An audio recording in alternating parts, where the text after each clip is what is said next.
you could go back to your younger self and give yourself financial advice, what would that advice be? Welcome to PlantAssist Podcast. This is a podcast that I'm built around interviewing successful people in their 50s, 60s, and 70s. So people who have accumulated wealth and done it without sacrificing health or family. And so that is really the primary goal of this particular podcast. And I'm going to do it asking one specific question to start the conversation, and we'll build it, is if you could go back and interview your younger self, 30, 40-year-old self, what advice would you give yourself? So that's going to be the question I'm going to ask. Today, I have a very special guest, Bill Caskey. He came into my life when I started Core Wealth Consultants back in 2012. And many of you can relate to this because that was the second chapter in my life. I'd been successful in the financial services business for 30 years, but one thing that really was different was I'd left Charles Schwab, where I worked with individual clients, and then I went into a management or leadership role where I started working with branch managers and financial advisors who worked with clients. And I did that for 15 years. So when I came back and started Core Wealth Consultants, all of a sudden I found myself working directly with clients. And it was something that I hadn't done in 15 years. And to say it was humbling would be an understatement. And so it's a really difficult task for many people to kind of restart what I would kind of call that second act, that kind of 50 years old and past. And when we do that, sometimes we have to just take a step back and look at kind of, well, what are we doing? What have we learned that we need to unlearn? And what are the things that have worked that we need to redo or think about how the market's changed, clients changed? And through that, I serendipitously fell into or bumped into Bill's book, Same Game, New Rules. And I can't recommend this book enough. Okay. I mean, it's a fantastic book because the way it's written is it gives us, it looks like it's sales advice, but actually it's communication advice. It's how do you communicate with both clients and with prospective clients. And he wrote it in a way that you can just review different chapters in the book to help you with specific areas. And mine's all written up. I went through the whole thing. Once I kind of got through that book, again, it was like this aha moment where I knew I needed to really rethink how I was going to communicate with both prospective clients and clients. And I bumped into Bill's program called, it was like a mastermind program where 5 or 6 of us got together and we would talk every other week for an hour and a half about stuff that was working. Now, Bill wasn't the only one on the call, and he more hosted it. So this was really powerful because it gave me an opportunity to talk to other professionals who were restarting their careers and or really in the midst of their career, kind of building it. And I want to kind of reiterate the main thing that we focused on, and I'm going to oversimplify it, but he can go into some details, is there were 2 things that I really pulled out of this. Was you have to be solving a problem for someone, and you have to do it with integrity. Okay, those are kind of the 2 big things that I found kind of early on. Now, integrity goes without saying. You have to do it with integrity, but solving problems is much more difficult because a lot of times both current clients that I work with and clients that I'm looking to work with, they don't even know they have a problem. And it goes to Charlie Munger's advice. If you haven't seen it, it's a fantastic. I'm a huge Charlie Munger fan. He was doing a Berkshire Hathaway shareholder meeting, and someone asked him something about advice, and he said, I can't help people who aren't almost there.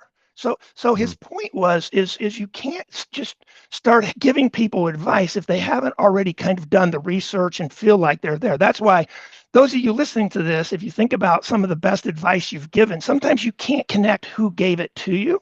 And it's not because it wasn't valuable. It was you were probably almost already there, and then someone just kind of took you over the top. So that is very important to think about. When I started Core Wealth, I started down this path of how am I going to do that? So that took me down this path of what am I doing and how am I solving problems for both clients and prospective clients? And I started looking for some common denominators between people who've accumulated $3, $4, $5 million. What are they doing? And I found 5 or 6 common denominators. But then I did, and if you can't tell, I'm a major Charlie Munger fan. He talks about invert. Okay, so now what would you have to do to be the opposite? If you wanted to accumulate a lot of wealth, what would be the 3, 4, 5 things you'd absolutely do to make sure that you don't accumulate wealth, end up in huge financial stress, end up with really bad health, all that kind of stuff? And I found the combination of this. what people do who have done it and what people do who absolutely, and I'm not talking about someone who has a health issue or something. I'm talking about people who had definitely the opportunity to build wealth. They just blew it or went through the process. So when you look at these two groups, there were three things that I found very common across all the people I would interview, talk to, friends and family. And it was basically people who are successful, they all have a plan. And I don't mean this long 40-page document. I mean, it's just could be a here, there plan. But if you talk to them, they know kind of where they are and what they're doing. They're diversified, but that's a little nuance. I'm not going to get into it. But when you build your wealth, you probably be concentrated. And third is seek advice. And then when I looked at the people who have just got their lives in a financial mess, they do exactly the opposite of all that. I mean, they don't have a plan. They do everything just kind of winsy-ninsy. They show up at driving by a car dealership and pull out with a new car. It is literally the opposite of having a plan, being diversified and seeking counsel. So with that, I kind of started down that path. So when I'm going to pass this to Bill, and we're going to ask him this question, but I want to kind of reiterate, Bill was in my second chapter of my life, when I started PlantAssist Core Wealth, he's probably the top three people that influenced my kind of framework of how I'm messaging to clients and what am I doing to help solve problems. And I'm really here to help you solve a problem. So the idea of this podcast is, again, to give you an opportunity to hear people that you probably wouldn't hear just have a conversation about what advice would they give themselves if they were looking back at their younger self. So with that, I'm going to pass it to Bill. Bill, did I miss anything, or is there anything you wanted to add before I get into the question? No, that was a very thorough recap of our relationship, and I've always thought a lot of you, and we've been connected now for 15 years, maybe off and on, back and forth, and so I was happy to do this. Perfect. So I'm going to start with what I'm starting these podcasts all with is just if you could go back to your younger self and give yourself financial advice, what would that advice be?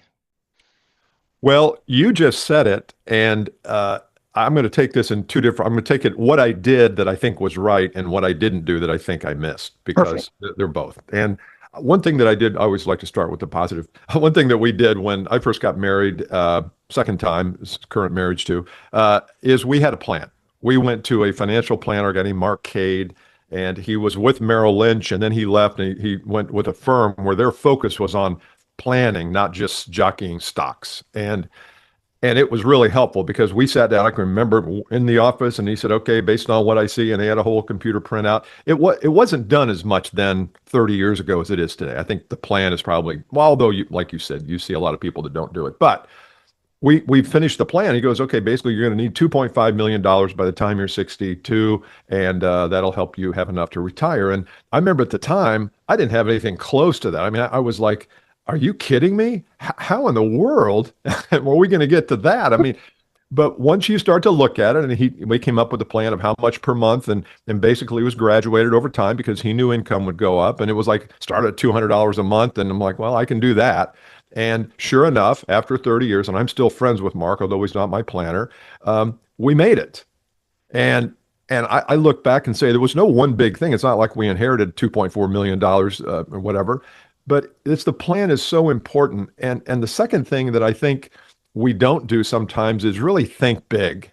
I think we think, well, if I put $100 away a month for the next 30 years times 6% interest, that'll get me to $500,000. So that's good. No, I think we need to think big. And they didn't help me do that. So that's a mistake that I think I made earlier is I thought, what do I need to do to get by when I'm retired? And well, that's really a crazy goal. You don't want to just get by. You want to have a life that you're proud of and love to get up every day and go serve people or go serve grandkids or whatever.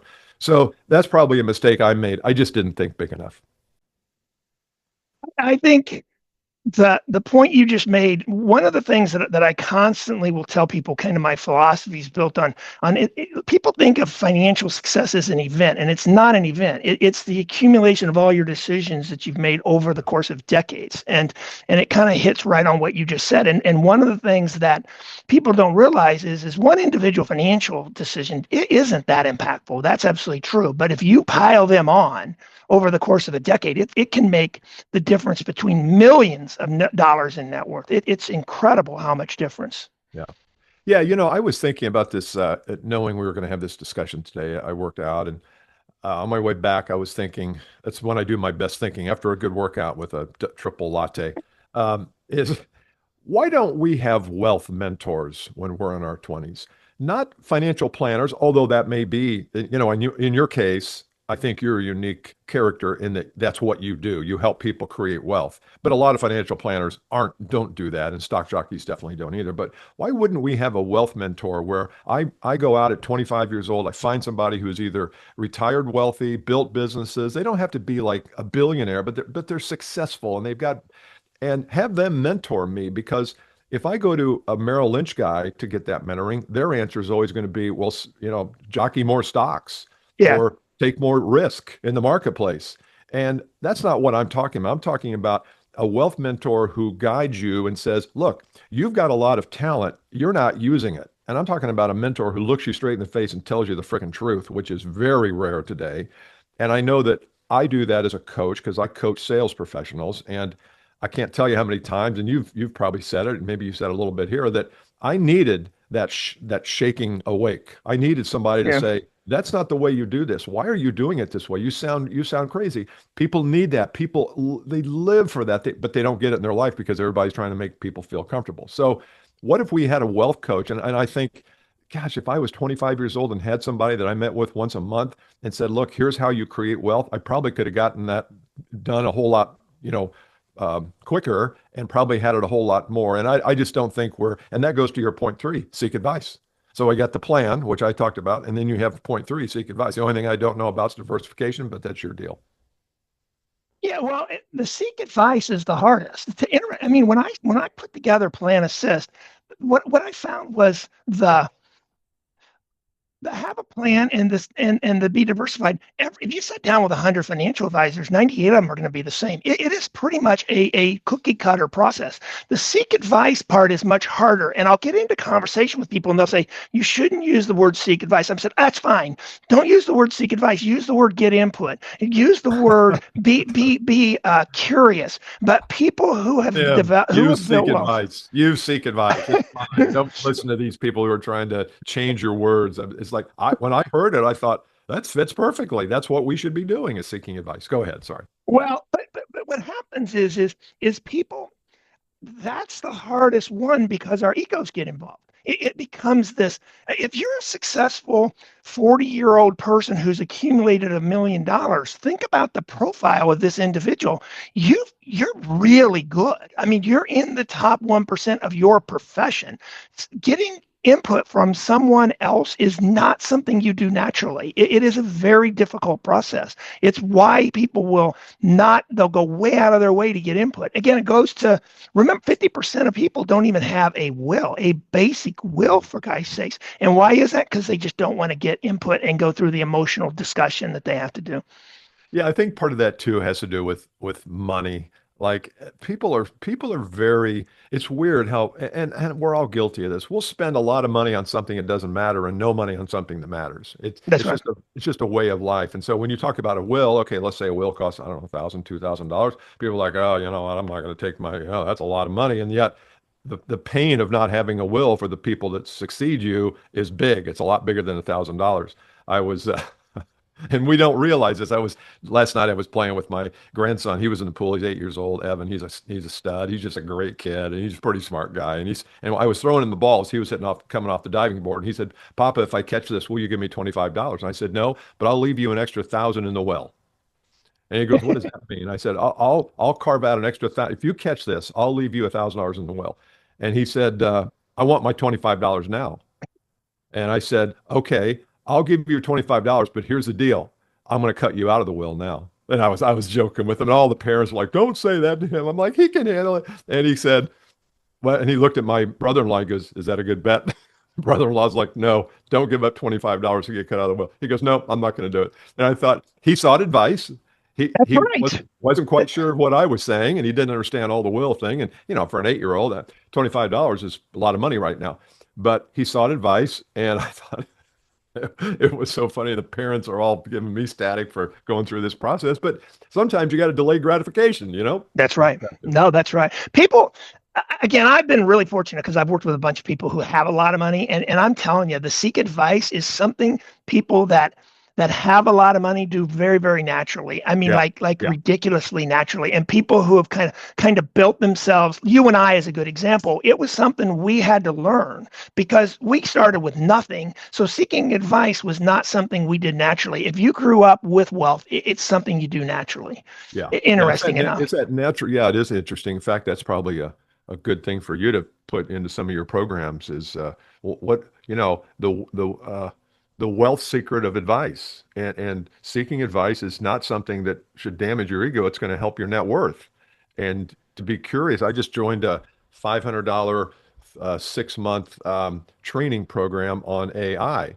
And my wife said, "Well, why did you join that? What's AI got to do with your business?" So I'm like, "Well, AI has to do with everybody's business, or if it doesn't now, it will." And I thought, if I can get one idea for $500, one idea that's going to help me close a client or help a client do better, it's well worth it. And a lot of people just don't see investing in themselves that way. And and yet when I ask people to invest in themselves, when they do, they grow like crazy. You grew like An crazy. example. No, I'm a perfect Amy, example.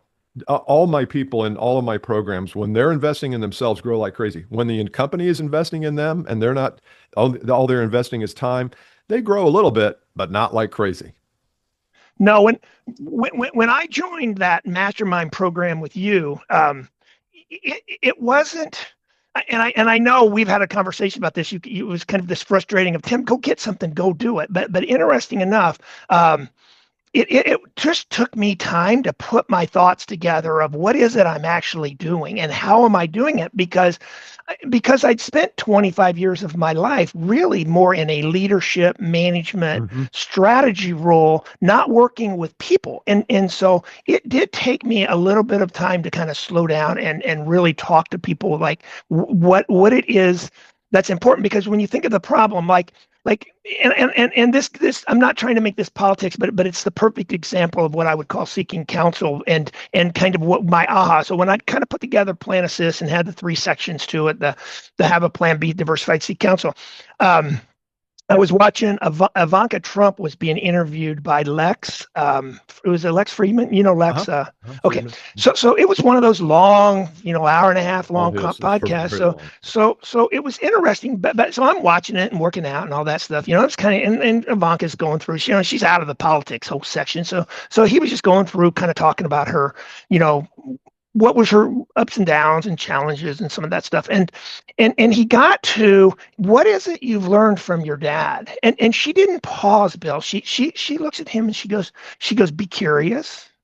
And he goes, what do you mean by that? And he goes, well, I'll give you an example. And then she tells a story of when they were doing the post office remodel in New York. Okay, so they bought the post office and they were doing this, and it was a massive project. And she said, that was my first project as an executive at Trump Organization. So it was really my first really big job where I was in charge of and responsible for kind of executing on it. And we had a massive problem with the atrium. And what it was we wanted that atrium. We created this massive atrium that we wanted to make sure was 70 degrees all the time. So if it was 30 degrees outside, it was 70 in the atrium. If it was 90, it was 70 in the atrium. And we were building it, and it was really blowing up all the financials of this project. And so we were really struggling with the process. And we were talking to all the right people, the engineers, and she even said that. And she goes, and then my dad comes. And she goes, well, what do you want to do? And he goes, I want to walk around. And she goes, okay, well, let's go. So she starts walking around. Trump starts talking to the AC guys, the putting up the vents. Okay. And she was like, what? We have these $500 an hour engineers. And he would walk up to these guys, and she said the first couple, she goes, it was funny. She goes, he'd walk up to a guy and he'd say, what do you think about what we're doing with this atrium? And they'd say, I don't know. And And about the 5th guy, he looks at Trump and says, you want the truth? And Trump starts laughing and goes, yeah. And Ivanka goes, yeah. And she goes, uh-oh, here we go. And the guy looks at him and goes, you're over engineering it. And Trump goes, what do you mean by that? And he goes, what, 2%, 3%, 5% of the time it's 30 or 40 degrees and 3% at 90 degrees. He goes, so what that it's 65 in here and it's 75 during those times? He goes, you're spending so much money to try to perfect that last 3 or 4 degrees. He goes, first of all, it's probably not going to work. he goes, you're probably not even going to be able to do it. And second, he goes, you just need to, he goes, it's just being over engineered. And like Ivanka says, she goes, we knew that. He goes, we'd had advice from professionals. I mean, we were working on this for months, but it was kind of that be curious and that aha. So that's an example of just, we just got to ask questions, and it's not necessarily from the people we want. And one of the perfect places to think about is I use like Grok. Oh my gosh. When I'm thinking about stuff, I'll just say, what do you think, Grok? It's not that I got to agree with it, but I find it fascinating how easy it is to get input. Yeah, I've got to run here in a couple of minutes, but I want to leave your audience with something here that I think will maybe resonate with them. And this all fits under the same category here of personally, what are my assets? You talk about assets in your world like 401ks and financial and real estate and rolling stock and things like that. I talk about assets in my world as skills, talents, abilities, passions, things like that. I don't think most of us really understand the assets we have and that we bring to the world, whether they are God-given assets that came with birth or acquired assets that we've, built up over the years. And my belief is that if you want to reach a higher potential in your financial life or in your personal life, you have to bring those assets to bear. The only way to bring those assets to bear is to identify what they are. And that takes some curiosity on your part. Yes. What assets do I possess? And forget about whether they can make you $40 million. Forget about that. Take that out. Just start to make a list of what are the assets that I have. You know what? I'm pretty good with kids. Okay, that's an asset. You know what? I'm in great condition for a 69-year-old dude. I'm in pretty good shape. Okay, that's an asset. I've learned how to solve these 3 problems better than anybody else. Okay, that's an asset. And I think once you define those things that you have, that you're sitting on, that you don't even know you have, then you can create things that will help you bring those ideas and assets to market. So if you're a fitness person, you love fitness, why don't you create a fitness program for 69 or 70 plus year olds? It's easy today. You could create one for $100. And we live in a world today where your job may not be your number one method of earning income. There might be side hustles and other things that you can do because the ability to set those things up are so easy. If you want to do fitness 20 years ago, you had to open a gym for 100, 200 grand. Well, now for $100, you can create a podcast and you can create a following and you can create some workouts that maybe you charge $10 whatever. That's maybe not a good example, but the idea is that you have to look at your assets, understand what they are, and then deploy, not all of them, but deploy the ones that make the most sense. And maybe that's a way for you to get your financial assets up too. Yeah, no, that's perfect. And to finish up, so to leave, the one really big takeaway over that 3 years of training and coaching with you is, and I use it so much I can't even believe it, is your here-there strategy. So again, it goes to kind of plan. This doesn't mean a 48-page PDF. It means get clear on kind of where you are, and then where do you want to go, and then what are the 2, 3, 4 things you need to do to get there. And sometimes it's really simple. Sometimes it's more complicated. Yeah. Can I offer your listeners something for free? Yes, absolutely. Love to. We wrote a book a couple of years ago, I did, called 12 Bold Moves. And some of the things that I talk about today are in the book. And I am releasing the audiobook version complimentary through the end of 2025, maybe longer, but at least through 2025. So if you'll go to 12boldmovesbook.com, 12boldmoves.com. Okay. There'll be a little insignia, some kind of indicator up there. You can download a book. You can attach it to your podcast so you can listen to the chapters. It's about an hour to an hour and a half, so it's not tedious and long, and you can listen to it while you're working out. There's no video. It's purely audio, but I want to... That's awesome. I really appreciate you taking a few minutes, and I'll highlight it. So those of you listening, I'll make sure that 12boldmoves.com will be text on the screen when you watch this video. But I appreciate everyone taking a few minutes to listen to us. Number one, do like and subscribe, number one. And second of all, I want to give my sincere thanks to you, Bill, for taking a half an hour out of your time to be on the call. Anything for you, Tim. I've always enjoyed your energy and your passion for helping people, and it just shows through. So thank you. Right. I appreciate it. Have a great day. Thanks, Bill.